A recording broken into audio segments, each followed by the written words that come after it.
नमस्कार। मैं हूँ उषा जैन भटनागर। आप सबका मेरे इस चैनल उषा एस्ट्रोवर्ड पर बहुत स्वागत है।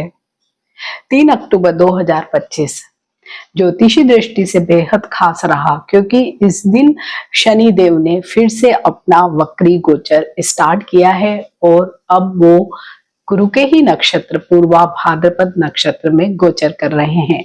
और ये जो गोचर इनका जो वक्री गति से चलने वाला है, 109 दिनों तक चलने वाला है, मीन्स ऑलमोस्ट 4 महीने जितना ये समय रहने वाला है। 20 जनवरी 2026 तक शनिदेव उल्टी गति से ही इस नक्षत्र में गोचर करने वाले हैं। और जब भी शनिदेव या अन्य कोई ग्रह भी वक्री अवस्था में गोचर करता है, इट मीन्स जो पुराने भाव के जो भी उनके काम अधूरे रह गए हैं, बस उनको पूरा करने के लिए ही ये पीछे की ओर आते हैं या वक्री गति से चलते हैं।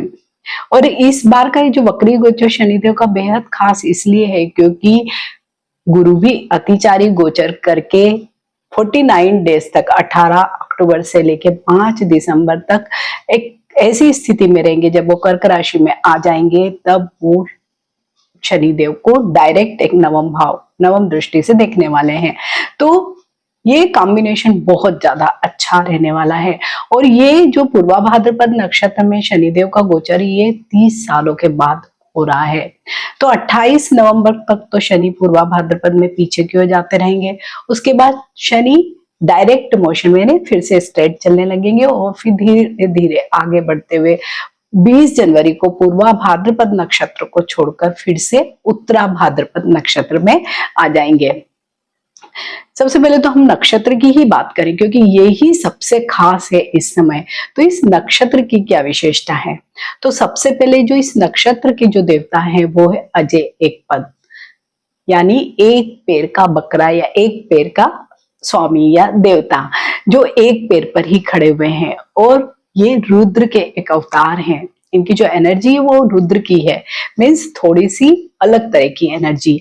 ये ऐसा माना जाता है कि डिस्ट्रॉय करते हैं, मीन्स किसी भी चीज का अंत करते हैं और उसके बाद नया रिकंस्ट्रक्शन भी करते हैं, यानी डिस्ट्रॉय भी खुद करते हैं, रिकंस्ट्रक्शन करने के लिए भी यही एनर्जी देते हैं। साथ ही ये स्पिरिचुअल एनर्जी को भी रिप्रेजेंट करते हैं और ये मतलब किसी भी नई चीज की शुरुआत करते हैं, ऐसा इनका नेचर होता है या एनर्जी होती है। पूर्वा भाद्रपद नक्षत्र के 2 चरण तो मीन राशि में आते हैं और मीन राशि जो हमारी काल पुरुष की कुंडली है उसमें 12वें घर में आती है, जहां पर सभी चीजों का अंत होता है।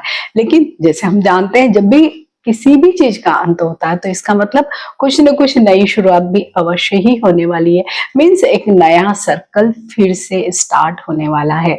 तो बस पूर्वा भाद्रपद नक्षत्र की एनर्जी भी ऐसी ही है, क्योंकि जब भी हम किसी गोचर को देखते हैं और विशेषकर नक्षत्र में अगर कोई ग्रह जा रहा है तो ये समझना बेहद जरूरी है बजाय राशिफल के कि आखिर ये नक्षत्र क्या कुछ चीजें हमें दे सकता है।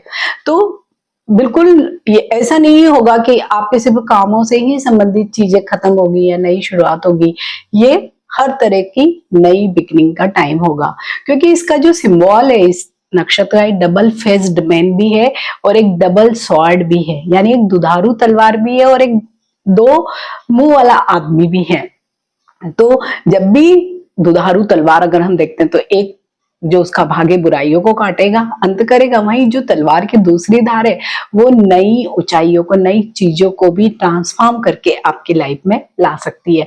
वैसे ही ड्यूल नेचर जो 2 मुंह है, तो मीन्स आपको हर एक व्यक्ति के भी ड्यूल नेचर के साथ ही आपको अभी काम करना पड़ेगा या देखना पड़ेगा। ऐसे भी काल पुरुष की कुंडली में 12वें घर को नक्षत्र में जब भी कोई गोचर आता है तो बहुत सारे चेंजेस वहां पर स्टार्ट होते हैं, क्योंकि उसके बाद ही नई बिगनिंग आपकी होगी। पूर्वा भाद्रपद क्योंकि 12वें भाव में किसी भी काल पुरुष की कुंडली में जब भी आता है तो, और वो भी शनि 11वें और 10वें घर के मालिक होकर बैठे हैं, तो ऐसे में आपको अपना जो नेटल चार्ट है वो भी इस समय जरूर देखना चाहिए कि आपके चार्ट में शनिदेव किस नक्षत्र में बैठे हैं। तो शनिदेव यहाँ पर आपके लिए बहुत कुछ चीजें नई करने वाले, नए सोर्सेस बनाने वाले हैं या पुरानी चीजों को रिन्यू करके आपके जीवन में फिर से लाने वाले हैं, क्योंकि ये जो नक्षत्र बहुत मिस्टीरियस नक्षत्र है। जो लोग ऑकल्ट में है, रिसर्च में है, स्पिरिचुअल वर्ल्ड में जाना चाहते हैं, उनके लिए तो ये बहुत ही बढ़िया समय है। खुद को ट्रांसफॉर्म करने के लिए ये नक्षत्र आने वाला है। और 12वां भाव यू भी क्या है, आइसोलेशन का, या 12वें भाव से हम मल्टीपल चीजें देखते हैं, खर्चों को देखते हैं, विदेश को देखते हैं, आइसोलेशन को देखते हैं, धर्म मोक्ष को देखते हैं, शयन सुख को देखते हैं, कारावास को भी देखते हैं।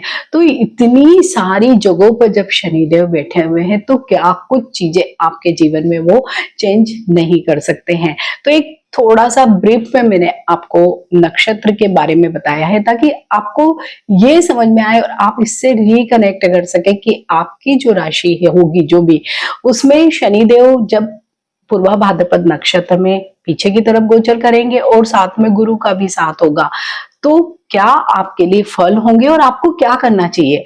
आपको इन सारे वीडियोस में जो राशिफल के मैं वीडियो आपसे शेयर करूंगी उसमें मैं आपसे मंत्र या कोई पूजा वाले रेमेडीज नहीं शेयर करने वाली हूँ, क्योंकि इस समय सबसे ज्यादा जरूरी है कि इस नक्षत्र की ऊर्जा को व्यावहारिक तौर पर प्रयोग में लाया जाए। तो आप देखेंगे सचमुच आपके जीवन में चेंज आ सकता है।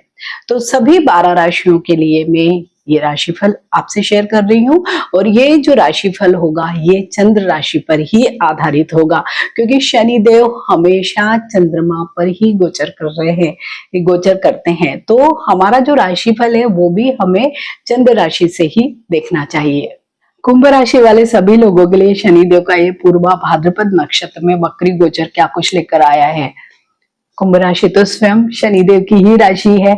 हालांकि हम वक्री गोचर को बहुत अच्छा नहीं मानते, लेकिन इस समय की परिस्थितियां बेहद अलग है। और पूर्वा भाद्रपद नक्षत्र में तो शनिदेव पहले भी वक्री हो चुके हैं, लेकिन इस समय का जो ये वक्री गोचर है बेहद खास है, क्योंकि पूर्वा भाद्रपद नक्षत्र बृहस्पति देव का नक्षत्र है।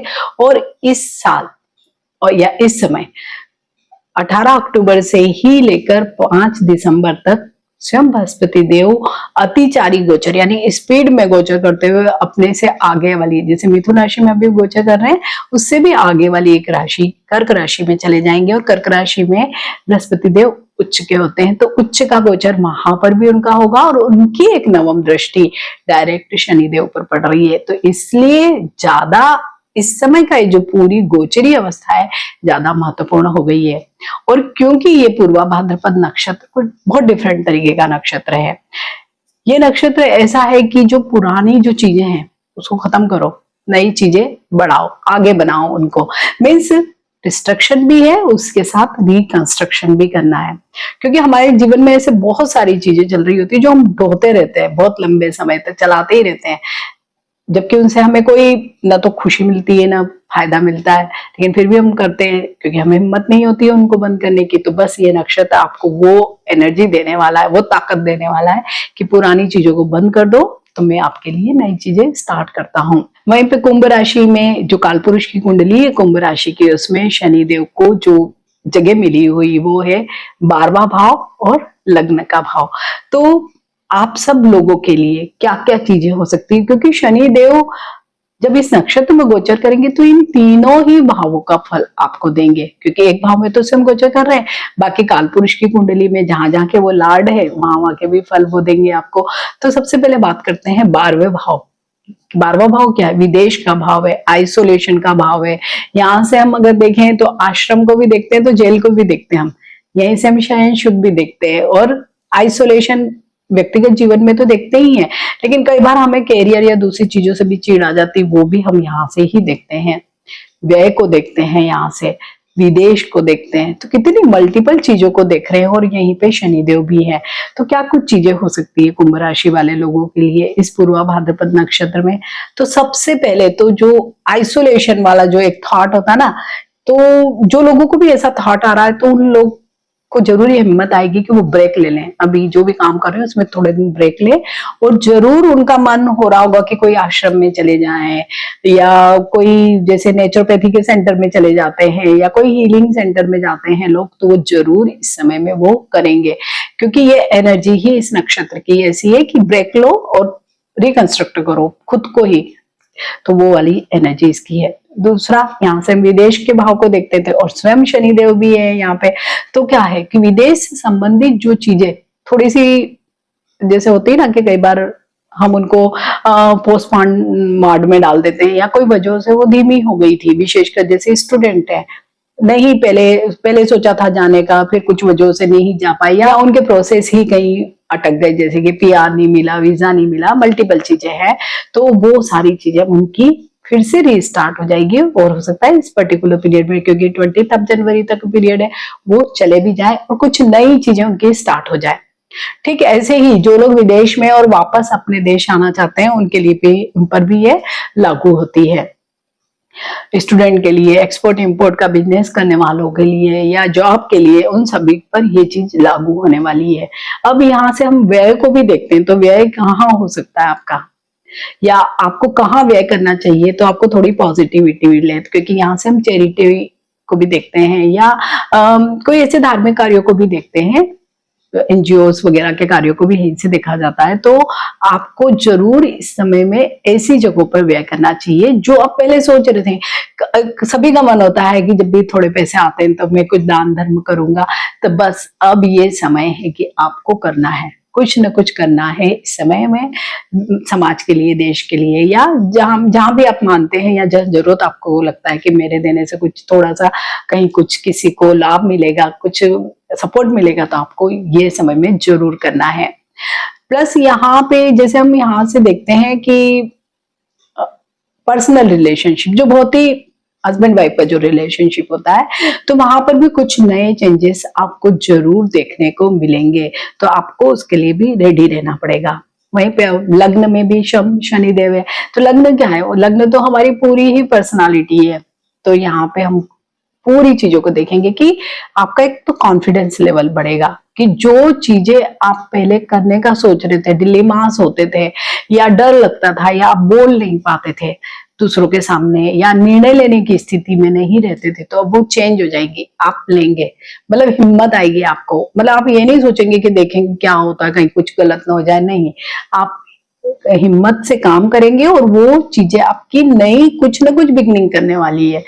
साथ ही आपके जो सामाजिक जो भी हमारे रिश्ते होते हैं, या हम समाज में उठना बैठना करते हैं, जो भी सामाजिक संबंध हमारे होते हैं, तो वहां पर भी आपको पॉजिटिव चेंजेस दिखाई देंगे।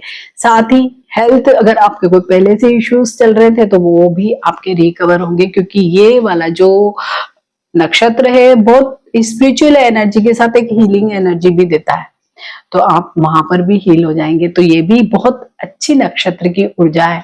तो हर ही जगह हमें तीनों अगर भावों को देख रहे हैं हम, क्योंकि एक भाव में तो स्वयं शनिदेव गोचर कर रहे हैं, बाकी दो जगह के वो लार्ड हैं, तो तीन जगह इस नक्षत्र की ऊर्जा फैली हुई होगी। और ऐसे भी बृहस्पति देव का जब भी कहीं कनेक्शन बनता है, तो बृहस्पति देव क्या है, एक्सपेंशन, वो पसंद है, बहुत फैलाव के वो कारक है, तो वो फैला के ही आपको चीजें देने वाले हैं।